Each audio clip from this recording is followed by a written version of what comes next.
The freshest monthly CPI figures show inflation fell to 5.6% last month. We got the Treasurer ready. Jim Chalmers there in beautiful Brisbane for us this morning. Jim, good to see you. Thanks for your time. So you gave a stern warning to the RBA last time around that it would have to explain its reasoning for hiking interest rates. Inflation is cooling, but economists still expect more rate raises to come because broader price pressures still exist. Are you at least hoping for a pause? Oh, good morning, Pete. And obviously, as you know, we talk about these things from time to time, and I don't preempt decisions taken independently by the Reserve Bank and its board. What I will say is that there was, I think, quite a welcome moderation in the inflation numbers that we saw yesterday. Australians are still under the pump, we understand that, but inflation is moderating off that peak that we saw around Christmas time, and that's a good thing.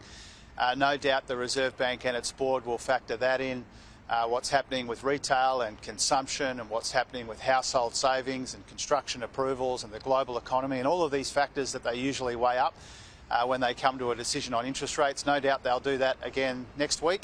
They'll come to a decision independently. Yeah. I won't preempt it or second guess it. The point that I made last time, which I'm happy to make again and again, frankly, is the Reserve Bank's got a job to do. They can explain and defend the decisions that they take. I've got a job to do, which is to deliver the bigger surplus that we announced yesterday to try and put downward pressure on inflation, which is what we're doing via the budget, something the Reserve Bank Governor has acknowledged as well, and invest in the future of the economy. That's what I'm focused on. OK, well, now that you are flush with extra cash, Treasurer, what, if any, extra handouts are you considering to help folks at home? Well, I think it's really important to recognise that the biggest surplus that we're expecting to see this year doesn't come at the expense of cost of living help for Australians. It actually makes that cost of living help possible. By getting the budget in much better nick than what we inherited, it means we can provide that $15 billion in cost of living help to take some of the edge off these pressures without adding to inflation at the same time as we invest in the future. And we've been able to do that because we're banking such a big part of these revenue upgrades, which we're seeing in the budget, but we're also we've found $40 billion in savings, and we're showing spending restraint as well. Yeah. So by doing that, by getting the budget in much better nick, it means that we can do some of the things we did in the budget, which is provide cost of living help for people doing it tough. So how big's the surplus going to be now, Treasurer, from $4.2 billion?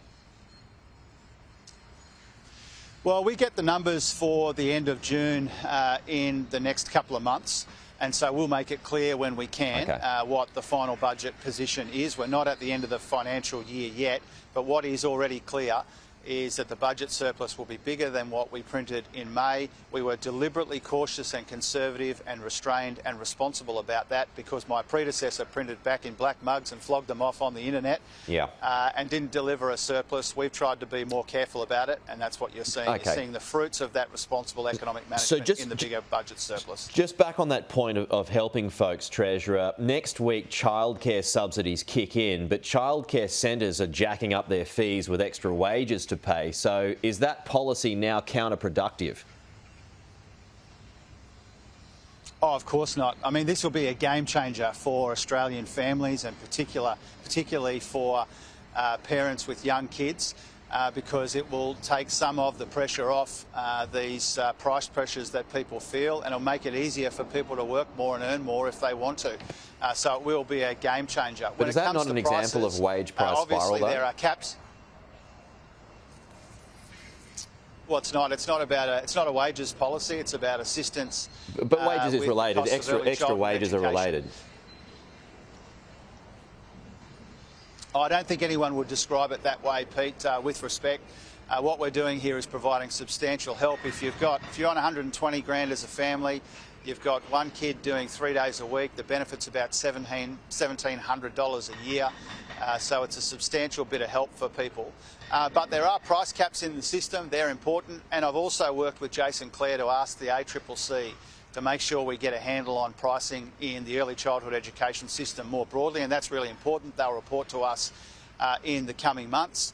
But this assistance is really important and people will be better off as a consequence. OK, just a final one here, Treasurer. Reports out of 4BC yesterday suggested the city might go to its Indigenous name of Meanjin for the 2032 Games as one of its highest profile residents. Would you support this? Oh, look, I saw that report this morning, actually, and it's not a conversation I've been aware of or been part of. Obviously, we saw what happened on K'gari over there, what used to be Fraser Island. I think that was an important development, working with the locals. But I haven't been focused on this story that 4BC ran yesterday. I haven't been part of that conversation. All right, waiting for word from the Premier on that one. Treasurer Jim Chalmers, thanks for your time as always. We'll talk to you soon.